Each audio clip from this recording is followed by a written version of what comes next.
Yan, this is it pansit. Recipe to ni Madam eh. Cajun sauce.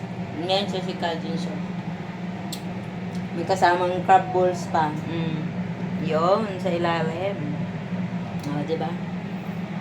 At saka yung mussels. Mussels. Lapang na naman.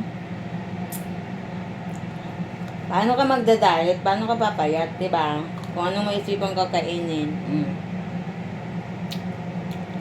Ulala, ulala, ulala, tarap, tarap yan.